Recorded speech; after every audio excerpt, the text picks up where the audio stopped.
Hi, I'm John Howard. I'm lead game designer on Halo. And I'm Jamie Griesemer, and I'm a designer. And we're just going to talk to you a little bit about what's going on here, why we think this game is fun, why it's cool. So these scenes are all from the first level, which is also the tutorial. So what you have right now is the technicians that woke you up from cryo sleep are teaching you about your energy shields and helping you figure out your controls, and it's all done within the context of the story, so it's a smooth transition. And it also doesn't last very long because almost immediately things go bad and the Covenant start attacking and they start killing off the people who are trying to help you, and then you're kind of on your own. Yeah, Jamie has a good point. We wanted to get you right into the action, right into the game, so what really feels like a training, what feels like, oh, this is how you use the game, only really happens in that first part, but throughout the first mission, in fact throughout the entire game, there's always that stuff going on because there's so much stuff to do in Halo, because you can drive vehicles, because you can walk around stealthily, because you can use so many different weapons, so many human weapons, so many Covenant weapons, and there's so many different types of environments, so many different types of enemies that you're always constantly learning. So even at the end of the game, there's always new stuff going on.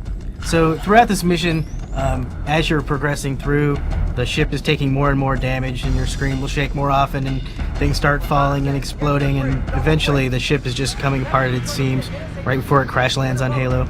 Yeah, one of the things that's going on in this mission is the Covenant, this superior alien race who's been chasing humanity through the galaxy and destroying all of our civilizations and outposts, has come upon the ship that you're on, the Pillar of Autumn. And your goal is to get the shipboard AI, which knows the location of Earth, which is the most valuable piece of information the humans have, to take her and to get her off Halo. So you guys escape in an escape pod like this one and crash land somewhere on Halo. And the first part of the game is about finding the rest of the human survivors and getting them with you. So you have all sorts of cool Marines and people to have combat with. And this is your first actual glimpse of Halo.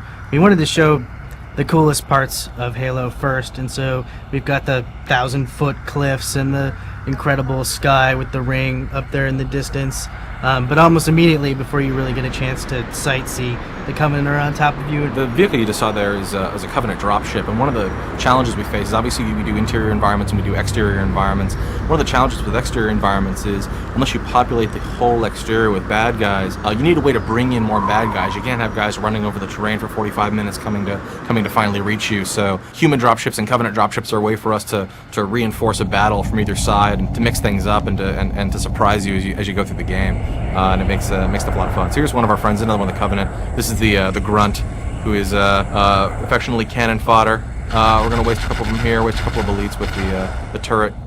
Now you saw the elite was trying to get in that turret himself, but then the player jumped in and used it against him. That's one of the themes of Halo, is taking enemy weapons and using them against them, effectively or ineffectively. That's right. It's like taking your little brother's hand and making him hit himself with it. It's a lot of fun.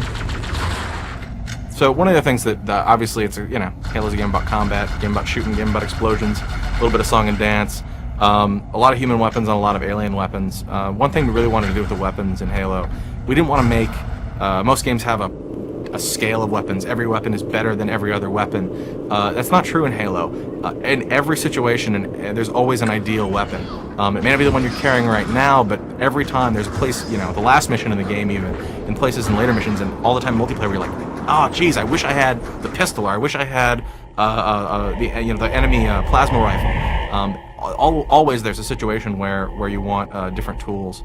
And you can definitely see the different personalities in this situation. The cool stealth elite is just calmly surveying, and the grunts are kind of running around and being a little hectic, and then the giant hunter is just kind of watching for his next opponent. Yeah, the hunter is still truly scary. Haven't worked on this game for a long time now. The hunter is someone I still truly fear for many reasons. Man, you see, we're just laying into him right here, and he doesn't care. He doesn't care at all. He's gonna whip our ass. So this is again outside. This is actually a beautiful environment. One of my favorite environments, this snow environment. Taking care of a little business with the elite. We're back to the Marines here. You want to talk about that, Jamie? One of the things we really focused on in Halo is combat with the AI and not just against the AI. So you can see the Marines are helping you out. Sometimes you follow them like you saw from the first mission, and sometimes they follow you and try to help you achieve your objectives. Yeah, so obviously more weapons, sniper rifle, the ice. Actually, one of the cool things with all these different vehicles is you pick up like something like the Ghost or the Warthog, which is the human Jeep with the chain gun on the back. You load the Marines into that. They're whooping ass. You hit across the ice. You take too hard of a turn. You slide into a wall and tumble the vehicle, and they all go flying out. And then the AI, the Marines, are smart enough to go, hey, I need to be back in that Jeep. And as soon as you right the Jeep, they get right back in it with you. This is an example of the enemy using vehicles against you. That's a mortar tank, and this is a Covenant dropship, and it's just dropped 2 Covenant Ghosts, and they use vehicles extensively. And a lot of the fun of the game is to take that charge of the vehicle and take the guy out that's driving it, and then steal it yourself. If we weren't pasting that guy with a rocket launcher, if we would have just hit him with a grenade and sort of glanced him and flipped the vehicle over, you would have seen the same thing where the elite would have gotten tumbled out of his vehicle, fired at you as he ran back to his vehicle, and then tried to hop back in and use it against you. None of that stuff is scripted or pre-planned. It's all just how the AI knows how to use the environment and how to use the tools that they have against you. This is a great example of an outdoor battle. It ranges across an entire canyon floor. It's a giant terrain, plenty of vehicles, lots of guys, all in the same area, part of the same giant battle. Yeah, this is another one of the human vehicles. This is the Scorpion tank, which is a giant badass tank that we're using to just punish little grunts. That right there is what Halo is all about. It's all about using a giant tank to pound one tiny little grunt and throw him through the air. One thing you didn't see there is the giant turret also has a machine gun on it, so you can be safely cozied in your tank, and while you're waiting for the next round of the master shell to reload, to fire off some machine gun rounds and provide some additional covering fire. And what you see right there is you're driving a tank inside of a huge structure, and it's a massive, epic undertaking, and that's really Halo.